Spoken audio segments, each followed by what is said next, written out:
Bien, ahora vamos a presentar el último proyecto que nos queda, de los muchos que se han presentado por suerte, que se llama Manual de Buenas Prácticas para la Argumentación Jurídica con Perspectiva de Género en el Poder Judicial y Ministerio Público. El proyecto está dirigido por la doctora Verónica Espaventa y Marisa Vázquez, y las investigadoras son Leila Alberto y Emilia Caranicolas. Así que bueno, le damos la bienvenida, las felicitamos por haber presentado el proyecto y las escuchamos. Bueno, muchas gracias. Muchas gracias. Buenos días, yo soy la doctora Leila Mónica Alberto, soy secretaria de la Cámara de Apelaciones de Trabajo de la Sala 2.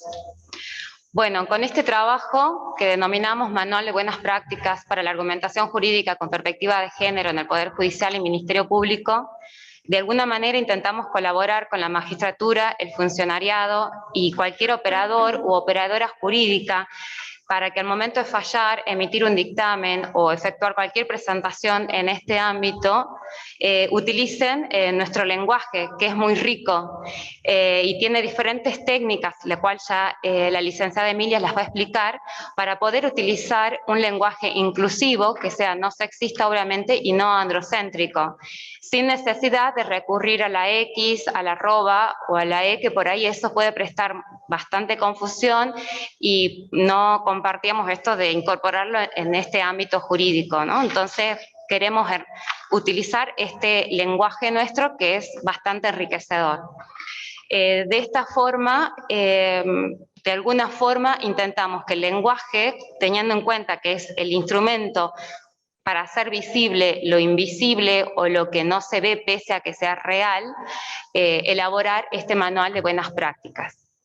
Para ello y para quizás sea más entendible lo que intentamos hacer o cuál es nuestra motivación, porque en esta exposición queremos profundizar cuál es la motivación que nos lleva a hacer este manual de buenas prácticas para luego explicar un poquito cómo va a desarrollarse el proyecto de investigación desde lo práctico, ¿sí?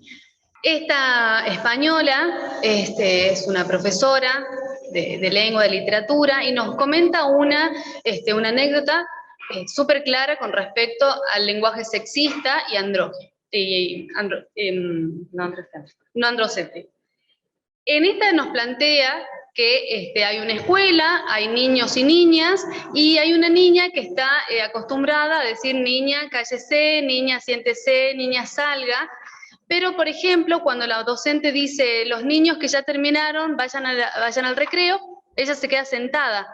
Y le dicen, ¿por qué no te levantas? Y le dice, no, porque usted dijo los niños. No, si digo los niños, digo niñas y niños, vaya al recreo. Se levanta.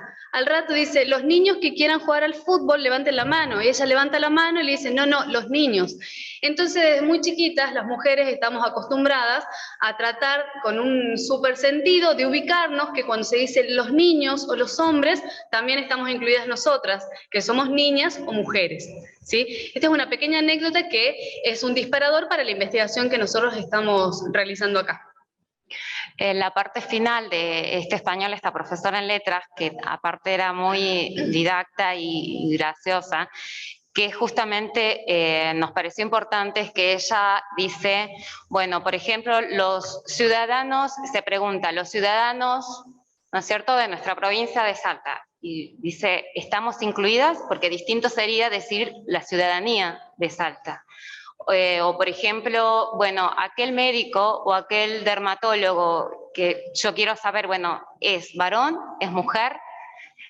Siempre venimos acostumbrados, o bueno, es muy común cuando recibimos nuestro título de abogado, no es abogada. Entonces, esto de saber el género, a veces nuestro lenguaje no nos lo dice. Y en base a esto es que justamente, teniendo en cuenta lo que ella nos dice, de alguna forma nosotros consideramos que esta realidad, porque es real que somos varones y mujeres, tiene que verse también en el lenguaje. Por ese motivo es que nosotros elaboramos este manual de buenas prácticas para que sea utilizado y no genere tanta confusión o resistencia el hecho de poder utilizar un lenguaje que sea inclusivo, porque, repito, porque me parece importante, no es que nosotros propugnamos el uso de la E, ni el arroba, ni la X, por el contrario, consideramos y estamos convencidas de que tenemos un lenguaje muy rico y que por lo tanto debemos utilizarlos. Para eso no solo tenemos en cuenta este aspecto, se podría decir social o cultural, como es el lenguaje, sino que en el ámbito jurídico, siguiendo a Rodolfo Vigo, que él nos habla de la teoría de la argumentación, consideramos importante tener en cuenta que para él o para todos los juristas es importante una debida argumentación.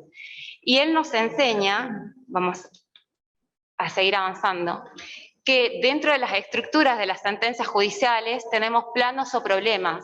El regulatorio obviamente nos genera conflictos, porque son los bloques normativos que nosotros utilizamos para aplicar el caso según el fuero en el que estemos trabajando. El fáctico, importantísimo, el hecho conflictivo que se judicializa y que debemos resolver. El lógico, que es importante obviamente que todos los argumentos tengan un orden, una hilación. El axiológico, donde de alguna forma podemos hacer predominar obviamente en todas las sentencias del valor justicia o aquellos valores que son propios de toda decisión jurídica según el ámbito en que estemos desarrollando, sea jurídico, civil, comercial, familia, penal. Y obviamente Rodolfo Vigo señala que uno de los planos o problemas importantísimos también de toda sentencia es el lingüístico, y es el que nosotros vamos a abordar. En el plano lingüístico, creo que ya me anticipó un poquito, dije que es un producto del lenguaje, es un producto de la cultura, de la sociedad. Y nosotros los juristas también utilizamos, se habla de que el lenguaje tiene, en nuestra sentencia tenemos un aspecto natural, que es obviamente el propio de una sociedad y de un tiempo determinado, que es el que todos utilizamos, y el jurídico, que ya es más técnico, que obviamente está a cargo de, siguiendo las normas y los discursos, las interpretaciones que nosotros efectuamos de esa normativa, que a la vez también los vemos plasmadas en la jurisprudencia y la doctrina. Entonces, si ya de por sí nuestra Corte Suprema y nuestra Corte Provincial nos están señalando que tenemos que utilizar en nuestras sentencias, en los dictámenes o en todos nuestros escritos, un lenguaje que no solo sea natural y jurídico, sino que también como característica sea claro, sea concreto, porque nuestros destinatarios no solamente son los letrados, los abogados, abogadas letradas, sino también todos los justiciables, ¿sí? Sean varones o mujeres, o de la orientación sexual o característica propia de cada persona, somos personas. Entonces, también tratamos de propugnar con este manual que este lenguaje que utilizamos sea no sexista e igualitario.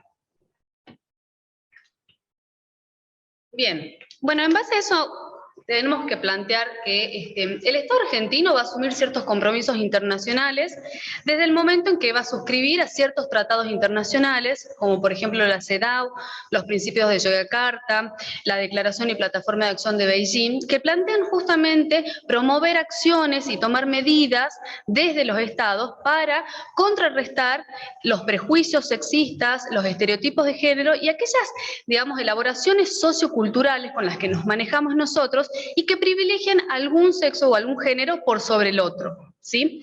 En este caso, desde la psicología, nosotros entendemos que lo que no se nombra no existe, ¿sí?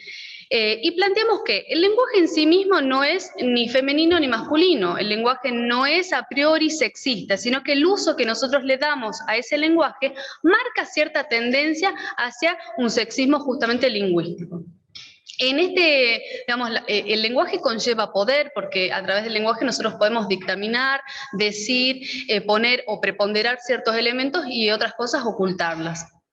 En él se proyectan, por ejemplo, estereotipos aprendidos que nos marcan nosotros, construcción de modelos culturales, en los que posicionan a un género por sobre el otro género, ¿sí? En este caso nos parece importante utilizar la perspectiva de género como herramienta transversal, justamente para esta herramienta conceptual que nos marca ciertas diferencias entre hombres y mujeres y cómo se apoya la construcción de los estereotipos de género en base a esas diferencias, ¿sí?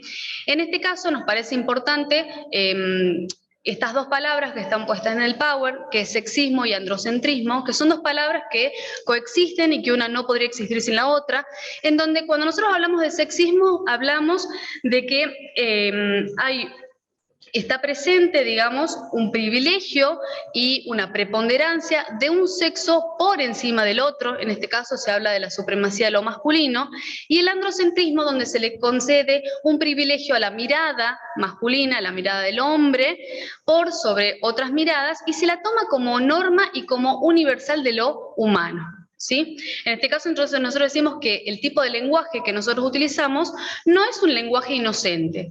Si nosotros nos ponemos a pensar y usamos un lenguaje que toma como norma y como medida uno de los géneros, en este caso el masculino, y no el otro, tendemos a pensar y a privilegiar un imaginario colectivo que el otro género está en un lugar de subordinación, en un lugar secundario, en un lugar prescindible, ¿sí?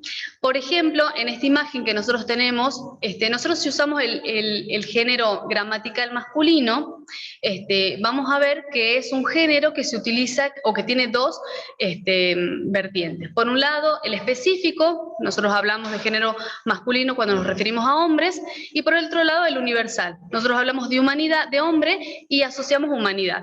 Por ejemplo, en este ejemplo que está graficado, conocemos nosotros la teoría de la evolución como la teoría de evolución del hombre, dando por sentado que cuando decimos teoría de la evolución del hombre, estamos hablando de hombres y mujeres, en vez de decir la teoría de la evolución de la humanidad.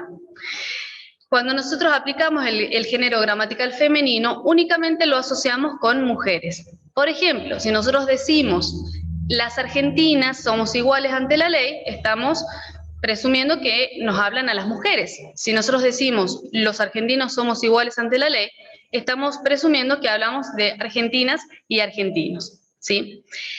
Entonces, la idea es elaborar un manual de buenas prácticas que permita aplicar un lenguaje que no sea sexista, un lenguaje que sea inclusivo, que atienda a la diversidad a la diversidad sexual y de género, que no oculte, que no segregue, que no discrimine a un género por sobre el otro, y que por medio del lenguaje se intente cambiar esta construcción de valores que permite adoptar una forma de entender, una forma de pensar la realidad que sea mucho más inclusiva.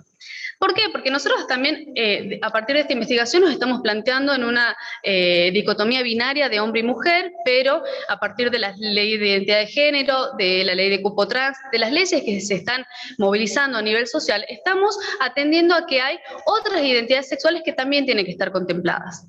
Entonces, la idea es generar técnicas, atajos y herramientas lingüísticas que nos permitan involucrar a todas las personas. Por ejemplo, trajimos un par de ejemplos ahora, utilizar uso de genéricos o colectivos. En vez de decir los niños, se puede decir las infancias, profesionales, en vez de decir el director, la dirección, la presidencia, magistratura, funcionariado. La sustitución del masculino genérico por peradifrasis, en vez de decir los socios, podemos decir personas asociadas. La omisión de referencias directas al sujeto, los beneficiarios del seguro se beneficiarán del seguro. Determinantes sin marca de géneros, en vez de decir el usuario tendrá en cuenta, será necesario tener en cuenta. Resumir a pronombres sin marcas de género, en vez de decir los trabajadores de la empresa, quienes trabajan o que realizan trabajos en la empresa, y los más conocidos que son los desdoblamientos, los y las, a, o, trabajadores y trabajadoras, actor y actora. La idea es justamente elaborar este manual para que sea inclusivo a los trabajadores y trabajadoras de acá y a la gente que recibe este servicio de justicia a través de fallos y de distintas herramientas lingüísticas, orales y escritas, puedan sentirse justamente acompañados y puedan sentirse representados en este servicio de justicia. Desde la parte práctica nos interesa aclarar un poquito, porque nosotros en cuanto al punto sobre el cronograma de las actividades, queremos explicar que atento al trabajo, muchas veces puede ser que nosotros pongamos acá que pusimos 2 meses que nos va a llevar una determinada tarea, como podría ser la recopilación de estas frases que se utilizan. Por ejemplo, es muy común poner el espíritu del legislador cuando nosotros estamos interpretando una norma. Entonces, intentar cambiar esa terminología o hacer esa recopilación de terminologías. Quizás yo puse 1 mes y capaz que lo hacemos en menos tiempo. Todo va a depender lamentablemente de nuestro trabajo, pero lo que sí nosotros nos comprometemos es entregar el trabajo, obviamente en el tiempo establecido. Muchas gracias. Muchas gracias, doctora, muy claro.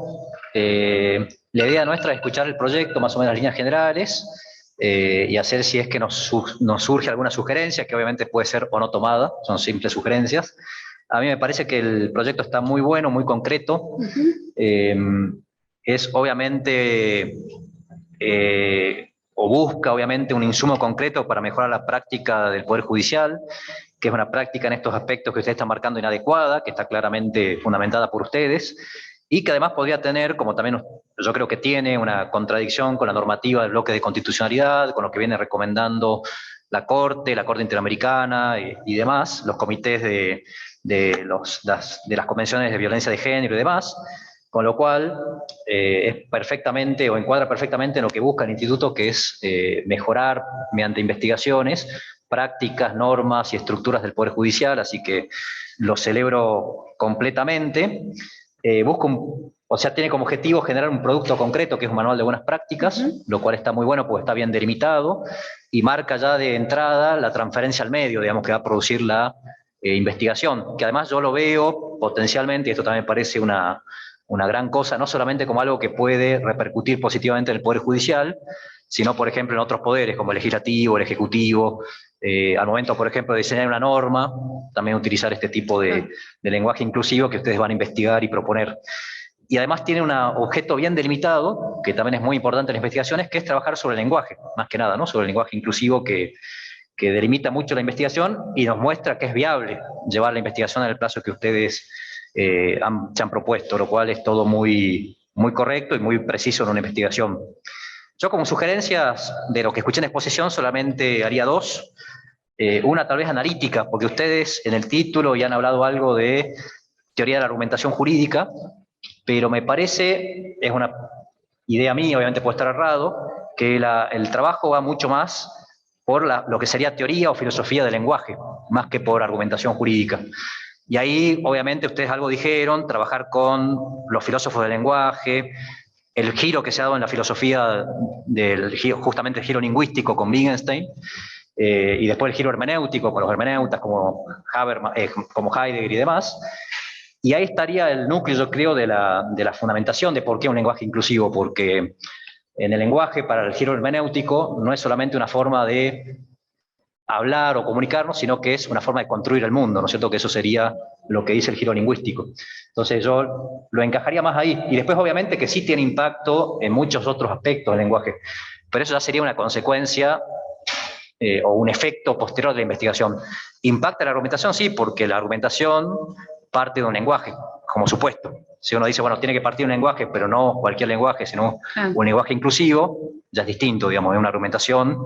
O sea, impacta la filosofía del lenguaje en la argumentación, sí, pero me parece que son dos cosas separadas. Claro. También impacta en muchas cosas, por ejemplo, en la violencia institucional, porque si uno no tiene un lenguaje inclusivo, está generando indirectamente violencia contra la mujer, eso también está bueno, y muchas otras cosas, digamos. Por ejemplo, el núcleo, la valoración jurídica que hace, justamente antes de entrar a escuchar el proyecto, Benjamín me estaba contando de desalojos que está analizando con perspectiva de género, que antes no, eso no existía, digamos, eso, y eso ya, obviamente el lenguaje es un insumo, pero también es mucho más amplio eso.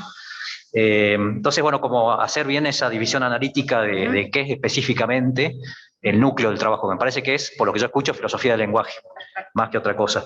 Y después me parece interesante esto ya más incidental, dos cosas que por ahí a mí me parecen, tal vez por mi falta de conocimiento, que podrían tener alguna tensión, que es el lenguaje claro que busca, hace mucho hay un movimiento de lenguaje claro, y la Corte de Salta algo dicho al respecto, aunque seguimos utilizando latinazgos todos, y la propia Corte lo sigue utilizando, y el lenguaje inclusivo, si no puede haber una tensión, por ejemplo, cuando uno pone X, E, que no es lo que ustedes van a hacer, podría haber una tensión, ¿no es cierto?, entre el lenguaje claro o cuando yo vi, por ejemplo, escritos donde se pone la E y la A constantemente, incluso legislación que está puesta así, que quedan textos muy extensos. Entonces, por ahí habría que pensar si no hay una tensión allí o no, digamos, o cómo... Bueno, lo que posiblemente hay una tensión. El tema es que una de las discrepancias que hay cuando se plantea esto del lenguaje apunta a que no hay economía del lenguaje, que es lo que se busca siempre, que haya esta economía del lenguaje. Claro, capaz Pero que es más importante. Claro, resaltar la parte más importante y decantar lo otro. El tema es que muchas veces cuando nosotros decimos que hay gente que no está incluida, hay personas que no están incluidas en esa retórica y que están dejadas de lado, uno pone en la balanza que es más, más importante, si una economía del lenguaje o alguien que está... Claro, claro. Tendrán que hacer esta tarea de ponderación. Hay que hacer esta tarea. Por eso la idea es hacer una recopilación de todas las posibles acepciones que hay para nombrar a eso. Digamos, quizás no los y las, o a veces sí, quizás personas y no hombre, mujer. Entonces, tratar de encontrar, y por eso un manual, de ver a ver qué a mí me resulta más cómodo, más práctico, porque también hay una cuestión muy interesante que también depende de la persona que realiza ese fallo, ese escrito. No todas las personas, no todos los doctores y doctoras escriben de la misma manera, más allá de que haya un esquema previo. Por ejemplo, a mí personalmente no me resulta cómodo utilizar la E, yo prefiero decir los, las, que decir la E. Entonces, ver en este manual qué resulta más práctico para cada trabajador y trabajadora. Perfecto. Eso nomás era, la felicito porque está muy bueno el proyecto. Muchas gracias. Sí, me parece muy, muy bueno el proyecto y comparto los dichos del doctor Colón. Desde mi posición como juez, no utilizo palabras que no esté aceptadas por la Real Academia Española. Parto desde ese punto. Cuando tengo dudas si una palabra está bien, mal o escrita, voy a la Real Academia Española y si está aceptada la utilizo, si no está aceptada no la utilizo. En ese marco, hay varios manuales de cómo redactar un escrito. Dos manuales muy interesantes, uno es el que elaboró el doctor López Olaciregui para la Procuración del Tesoro, que era el que utilizábamos en Fiscalía, muy completo sobre la utilización de los modos del lenguaje español, hecho en la década del 80-90. Sí. Y un segundo manual que ahora lo difundió la Corte, manual de redacción, que es el que hizo Belucio también por la década del 90 y que ahora está editado por la escuela y ha sido distribuido a los jueces. Pero un manual de buenas prácticas, como dice acá, voy bien al título, de buenas prácticas para la argumentación, para la perspectiva de género, eso no tenemos. Entonces, conjugar ambas formas, el modo de redacción para que resulte claro hacia quienes estamos dirigiendo nuestra sentencia, sumado a las buenas prácticas para la argumentación desde una perspectiva de género, me parece que esa conjunción va a ser muy, muy, muy interesante y muy superadora. En esa conjunción de ambos manuales creo que va a ser muy interesante lo de la inclusión de las frases inclusivas, porque las palabras sobreabundantes terminan embrollando la lectura de un texto. Entonces, si yo tengo que en un texto repetir continuamente los hombres, las mujeres, repetir continuamente el sexo de uno y de otro, desde mi punto de vista, hacia una claridad de lectura, me termina entorpeciendo. Pero las frases inclusivas, el modo de redactar esa frase inclusiva que sea una redacción directa y clara, eso creo que va a sumar mucho al modo de redacción de las sentencias. En relación al proyecto que ustedes están presentando, me llama la atención un puntito que es lectura de jurisprudencia, ponen, ¿no? Lectura de jurisprudencia, la jurisprudencia es muy amplia, desde la jurisprudencia de los tribunales comparados, los tribunales argentinos, tribunales salteños. ¿A qué ámbito van a limitar su análisis? Porque si su enfoque está realizado hacia la redacción de fallos en general en la Argentina, va a tener un resultado. Y si está enfocado a la jurisprudencia salteña, creo que quizás tengamos otro resultado y más productivo. La lectura de jurisprudencia puede ser bastante dificultoso y amplio según el ámbito en el que ustedes lo engloben al asunto. E incluso puede ser muy diferente el modo de redacción de la justicia penal Sí. con relación al modo de redacción de la justicia civil, porque también son distintas la gente a las que estamos destinando nuestros fallos, más allá de que ambos buscamos la mayor claridad en ese manual de redacción, que no es el manual de argumentación, que es lo que ustedes apuntan. ¿A qué jurisprudencia estarían limitando, estarían apuntando en su investigación? La verdad es que se comenzaría con lo provincial y también que quería incluir lo nacional, aprovechando que nuestra Corte se adhirió al Observatorio de Sentencias con Perspectiva de Género de JUFEJUS.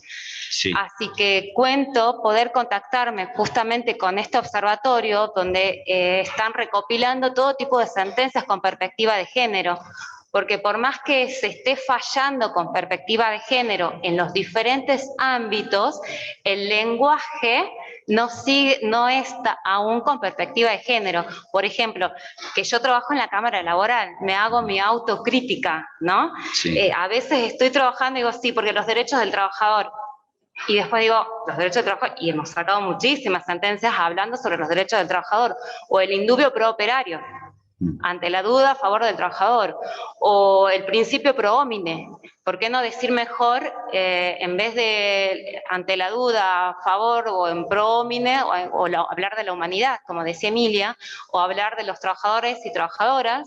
Entonces, mi idea es poder tener en el punto 6, que habla de las vinculaciones, que me pareció importantísimo, digo, necesito tener un contacto constante justamente con este observatorio que me va a permitir o acceder quizás a esas sentencias relevantes a nivel nacional, porque el provincial obviamente tengo mucho más acceso directo, incluso de hablarlo o conversarlo justamente con ustedes los jueces, pero a nivel nacional pensaba utilizar el observatorio de sentencias con perspectiva de género. Ahí van a encontrar, creo que varias diferencias en el modo de redacción de sus sentencias de la Corte de Justicia de Salta con relación a lo de los tribunales de segunda instancia y de primera instancia. Sí. En el modo de enfoque de estas redacciones. E incluso puede haber también diferencias sustanciales o no entre lo que modo que redacta la Corte Suprema de Justicia de la Nación y la Corte de Justicia de Salta. Por ahí no van a encontrar tantas diferencias entre ambos tribunales, porque la Corte de Justicia de Salta apunta mucho a la jurisprudencia nacional, a la jurisprudencia de la Corte Nacional para el dictado de sus fallos. Pero obviamente en la redacción de los hechos, en la argumentación jurídica, pero en la redacción de los hechos seguramente allí también podrán encontrar diferencias que nos pueden mostrar un adelanto o un atraso de uno u otros tribunales. Tal cual, con respecto a lo que decía Leila, me parece que es importante esta distinción. Una cosa es aplicar con perspectiva de género y otra cosa es, además de aplicar con perspectiva de género, utilizar un lenguaje que tenga esta perspectiva de género, que no es lo mismo, digamos, uno puede fallar con perspectiva de género, pero el lenguaje con el que realiza ese fallo, con el que se dirige a las personas, sigue siendo sexista o sigue siendo discriminatorio. Entonces me parece que en paz de avanzar en esta manera igualitaria de sociedad, creo que es interesante. Y bueno, el estudio de los compromisos internacionales también va a ser interesante ver qué nos dicen los tratados internacionales sobre este punto, Tal cual. Como puntos de partida y luego el análisis, ¿no? Esto de las frases inclusivas creo que va a ser un elemento que va a ayudar mucho, va a sumar mucho a la hora de la redacción de nuestras sentencias. Perfecto. Gracias. Muchas gracias. Bueno, felicitaciones, ¿no? Bueno, gracias. Gracias, doctora.